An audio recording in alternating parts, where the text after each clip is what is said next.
Welcome to a couple of RadTechs podcast where we bring you an inside look at the world of radiology from the unique perspective of a married couple of radiologic technologists.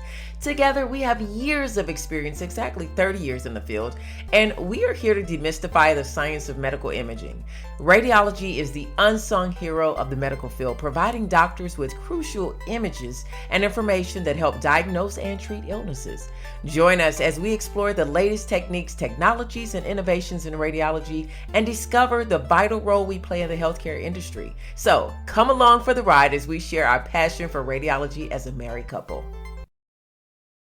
Welcome, Jennifer Mashburn, to our podcast, a couple of RadTechs podcast. Again, I'm your host, Chaundria, and my guest today is another fellow technologist, Jennifer Mashburn. She is an interventional technologist. She is the president of the Atlanta Society of Radiologic Technologists. She is on the board of the Georgia Society of Radiologic Technologists. And we're going to have a fun conversation today. I'm here in Georgia as well. Even though we're on the virtual, we're actually in the same area. So pretty cool to have you here today. Oh, thank you. It's great to be here. Yeah. So tell our audience, what is an interventional technologist first, so they know. I started out in radiography like everyone else with my primary radiography certification. I actually worked in level 1 trauma for about 6 years, and some of that was in the OR, and then transitioned into interventional radiology, which is a procedural area where we scrub in, we circulate, we are the right hands for all of our doctors, depending on what service line you're on, for everything from like a TIPS or a trauma bleed to a stroke to a ruptured AAA. We're right there with them working. So you guys are like hands-on, would you say it's close to like the OR as you can get when it comes to radiology? Oh, yes, because we have sterile technique. We work with scrub techs sometimes as well. They do the open section, then we jump in and start throwing needles in exposed arteries. So we kind of work hand in hand. Yeah, well, that's really good to know. So tell our audience, because if we have students listening or other technologists, say we have students listening, how could they look at interventional as another pathway? Because what we want to encourage is people to stay in the radiology field, right? How long have you been doing radiology? 10 years as of May. 10 years, yeah. And I've been 21. This month is my anniversary, actually, of 21 years. So I was like, I was driving around my old school and I was like, wait, this is the month I graduated 21 years ago. It's like, I should do something special for my anniversary. But if you have a student that's thinking about interventional, I personally didn't know about all the things you could do in radiology when I was a student. I wish I did. I wish there was something that could like really lay it out for you when you first get in. So how would you explain how students can look at this pathway besides just a little rotation they get to do as students? Honestly, I didn't hear about interventional radiology when I was a student either.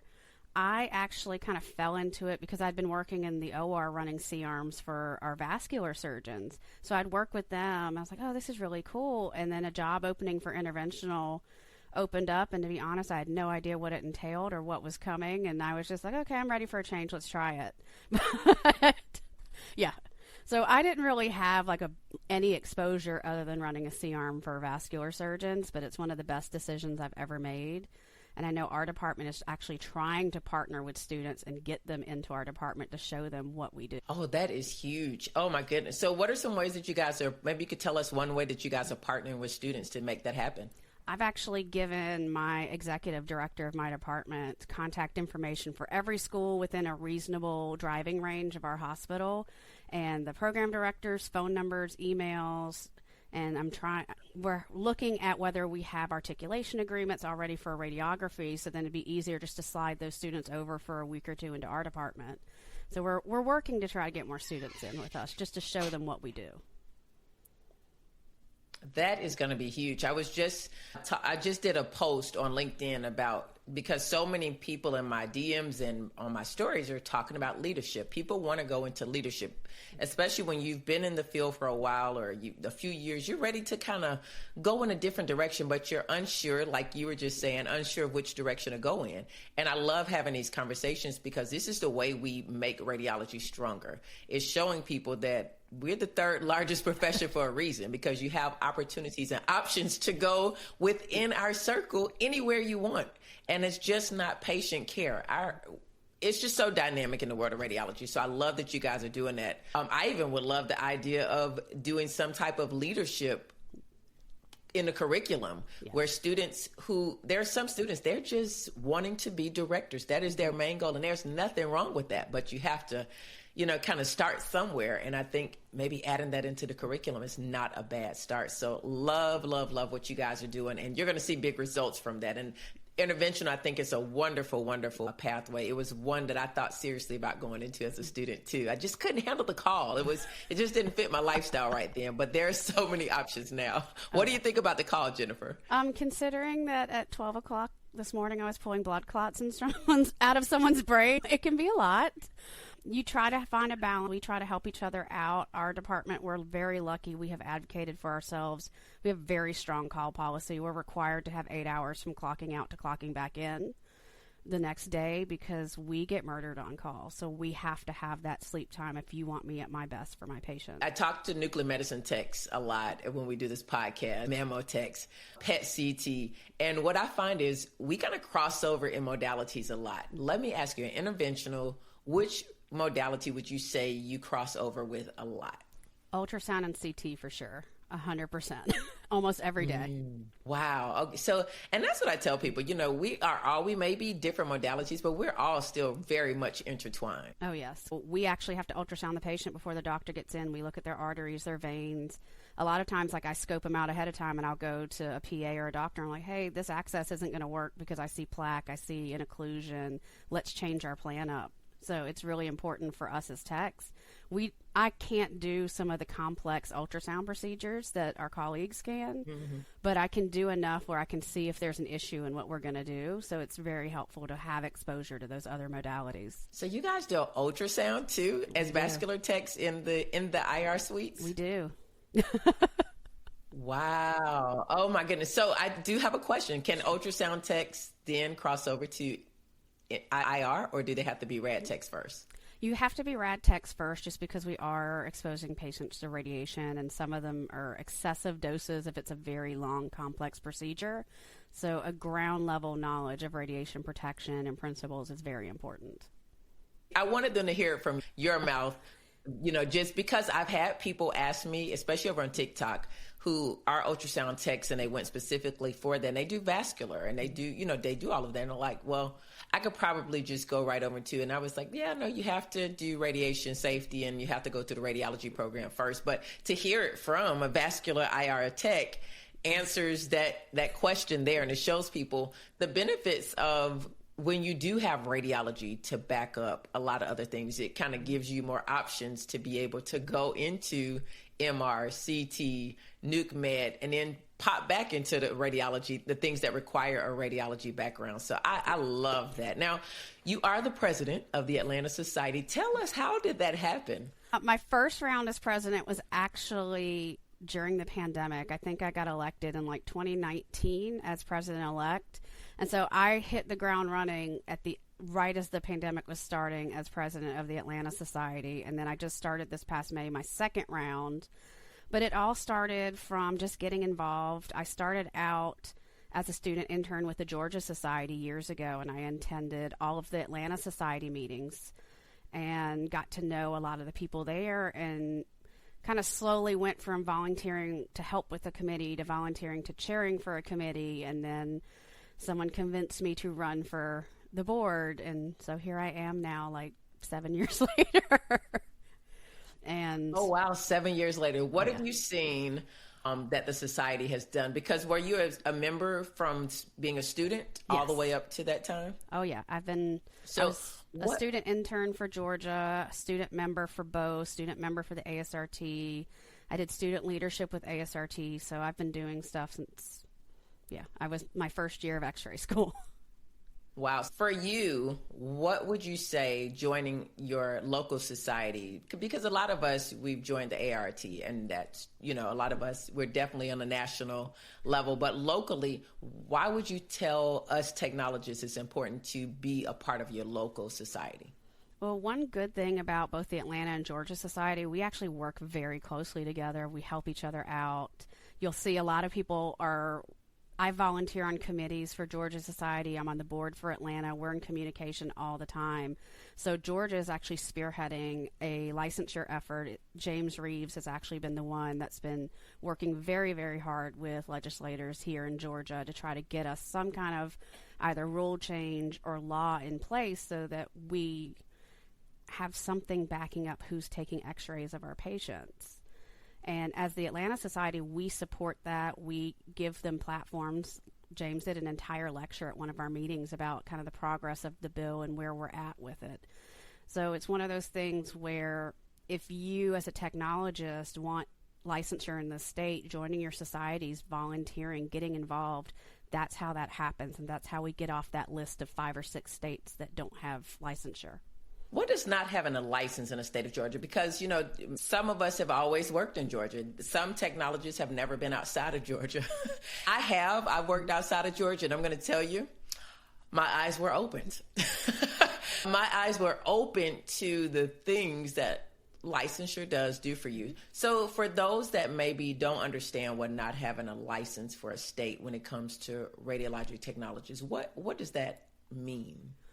For us, anyone that takes a 6-hour quote-unquote radiation safety course can operate a C-arm in an office. And C-arms usually are higher amounts of radiation than your chest x-ray, especially for some of your spinal procedures where it might take a little longer because they have some kind of stenosis. So you have somebody that has just a high school diploma, no education in radiation physics, no education in anatomy, no education in pathology and how to adjust technical factors for that pathology, irradiating our friends and family all around us. Yeah, I did a TikTok or Instagram reel to kind of give a visual of that, and I think I put it on LinkedIn as well.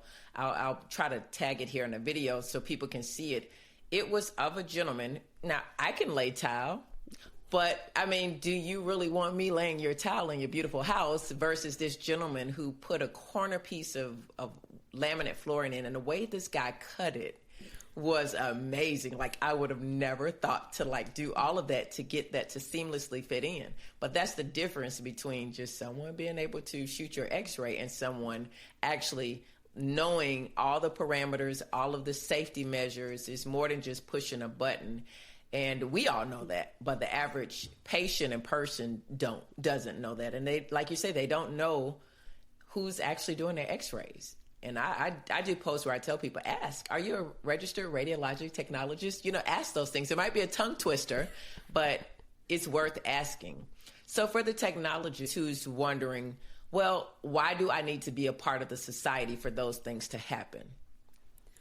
It's about numbers, because when you go to your legislators and you say, hey, we have this bill and we're concerned about radiation exposure to our family, our friends, our communities, the first thing they're going to look at and say, well, how many members are in your professional society? Because they want to know how many people you're representing. So if you have all 11,000 technologists in the state of Georgia, a member of the Georgia Society, and all of the thousands of technologists in and around Atlanta and the Atlanta Society, we have a louder voice to go to our representatives and say, this is important, you need to vote for it.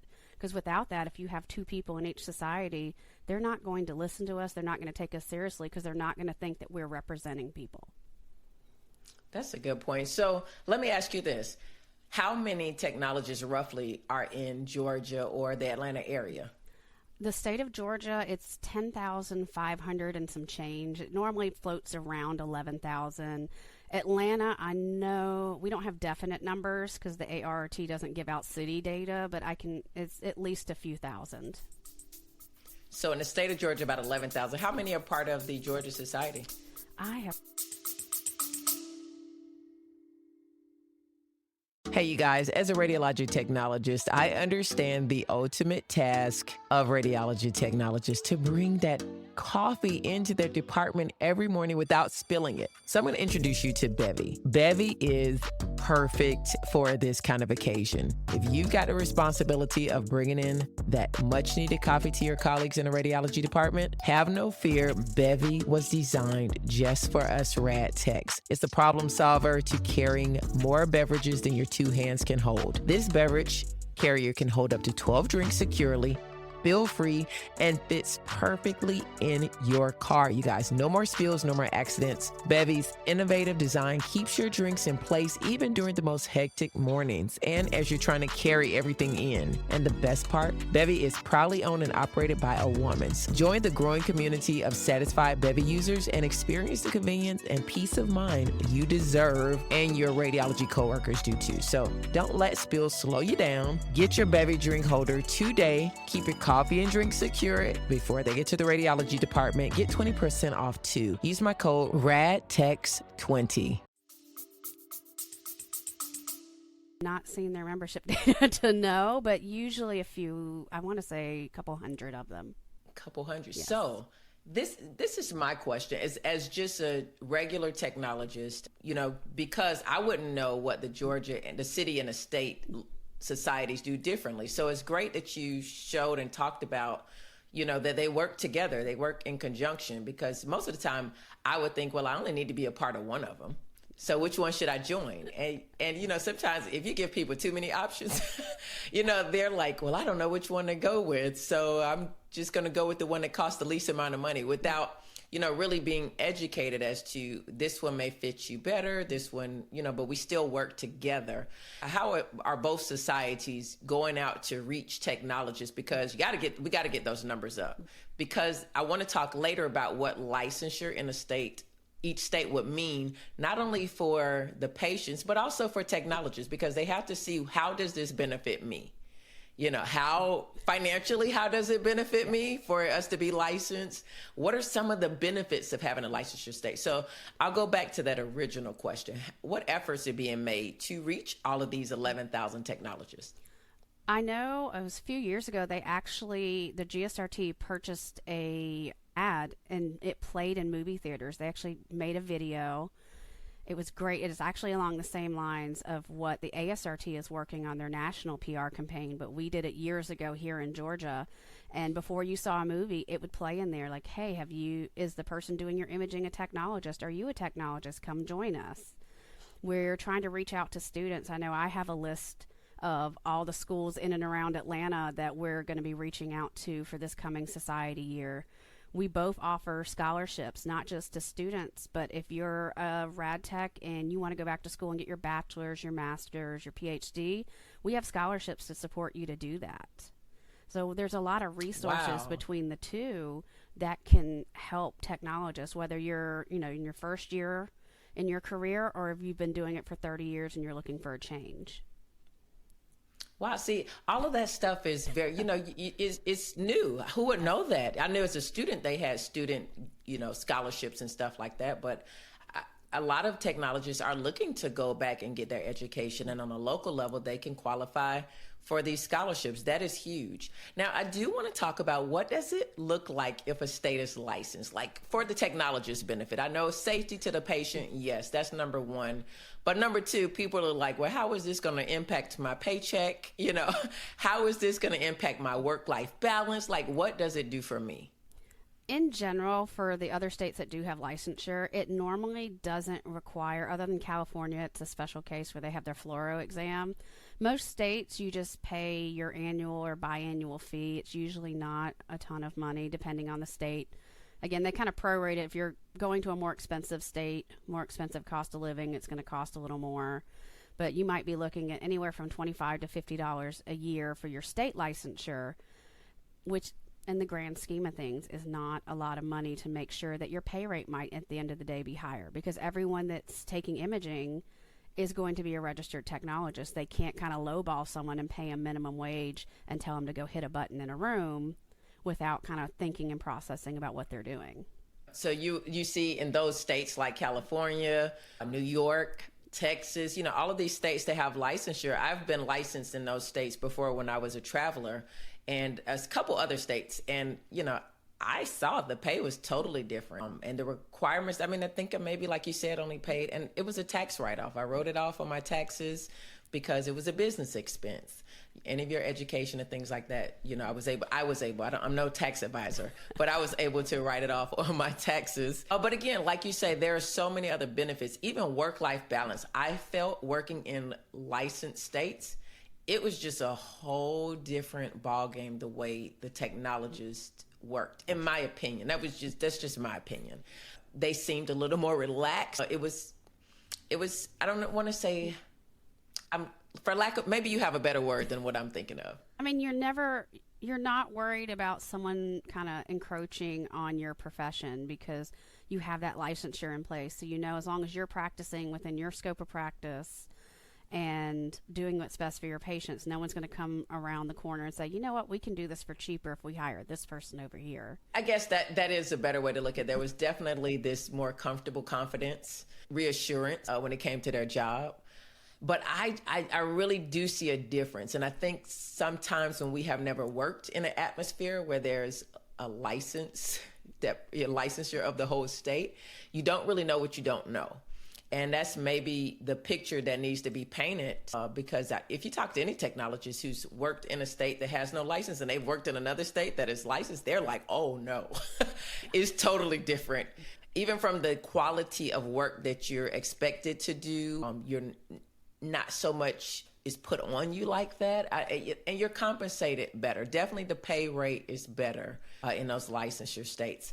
Now, let me ask you, are there certain, if someone wanted to apply, let's say to the Georgia Society or the Atlanta Society, if someone wanted to apply and they're not sure, should I go to the state level or should I do the city level? What would you advise them?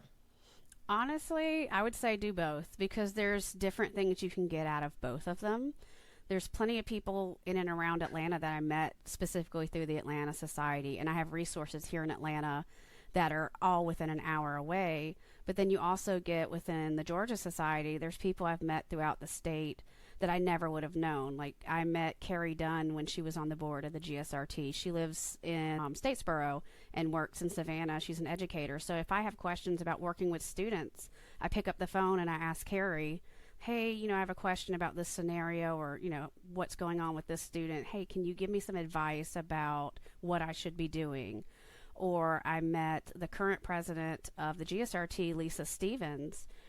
She lives down in Albany. I never would have met her if I didn't go to the GSRT meetings. Or Stuart Bostick, who is like my advisor for all things interventional. When I have any questions about IR, he's my go-to person. He lives out in Augusta. I would never have met him had I not gone to GSRT meetings. So I have this expansive network of people that provide me support and friendship that I wouldn't have had without participating in both.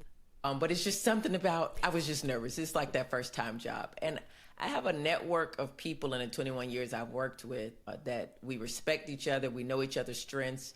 And I was able to pick up a phone and just, call and say, hey, how do you do this? How do you do that?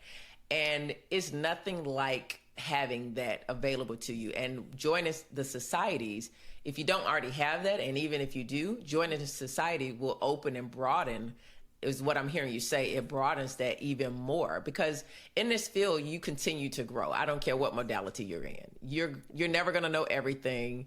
Nobody's the top guru on anything. Everybody has their strength, and to be able to all come together and work together to help each other thrive and grow and to really help these last 5 or 6 states to get licensed, I think that's just amazing. So I really enjoyed this conversation. I want you to close it out and let us know what it is you're passionate about, what you would love to see when it comes to this local societies on every level, not just the state of Georgia, not just the city of Atlanta, but for all technologists. Why should they really look at joining their local, in addition to the ART, their local societies? Just to give you a better range of experiences, knowledge base, we provide lectures at all of our meetings, so you get education in areas you might not know about.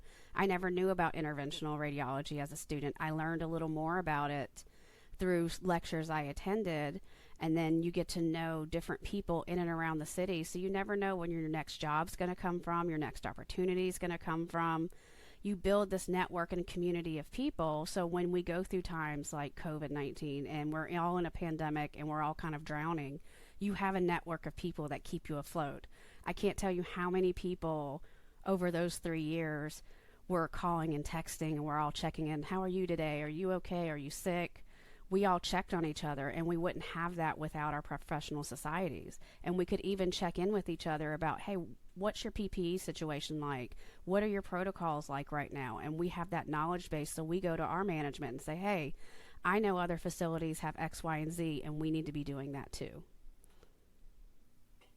That is very good. That's a great. Now, I can't let you get out of here with one question I love to ask the technologists. Kind of should have asked it earlier, but we got to do it now. What's your most memorable experience working in this field? I'm trying to think what I can say without violating HIPAA. Right. I'm trying to think what the most memorable is. I know there was a AAA patient that we did that was literally, they had no heartbeat. We were doing compressions as they came through the door. We get them on the table because their aorta had ruptured. And, you know, we're like working really quick, throwing wires up, throwing catheters up. I'm sitting there with the doctor, like trying to get everything like done without thinking and just having everything up there so he doesn't have to think about what he's doing. We get a stent in. And then I think it was a couple weeks later, my coworker was like, hey, we need to go transport a patient. And I told him, you have to do it. And I was like, okay. And she made me go up to the room, and it was that patient. And he was sitting up and he was talking. When he rolled in our procedure room, he was dead, basically. So that was a really good moment because we don't see our patients afterwards, usually in interventional. So when we get a chance to see, oh, you're okay because we showed up at 2:00 in the morning, it kind of changes your perspective of things. Oh my goodness, that is a perfect ending. You guys run to your next IR department and just beg to get in. Jennifer is just like, she just gave us the best story. I like that you gave that story because some people, you know, they have to give you the funny story, because I got a funny story, but a funny story or something that's just so, you know, negative. But I love that story. That was really painting IR in a positive light. And that's what we're all about in radiology. There are so many good things that many of us have experienced. Funny, warm-hearted things like that. And that just touches my heart. So thank you, Jennifer, for being a guest. And you are welcome to come back anytime. And thank you guys for listening to this amazing podcast. Thank you. I hope you enjoyed this podcast today. Thank you so much for listening. This is just one of the many free resources I offer to my clients to dump unhealthy habits and begin living. Be sure to visit my website for more free resources and health coaching. Again, thank you for listening. Be sure to subscribe, leave a review, and share this podcast with others so they can join the Let's Chit Chat podcast. Have a great day, you guys. See you next episode.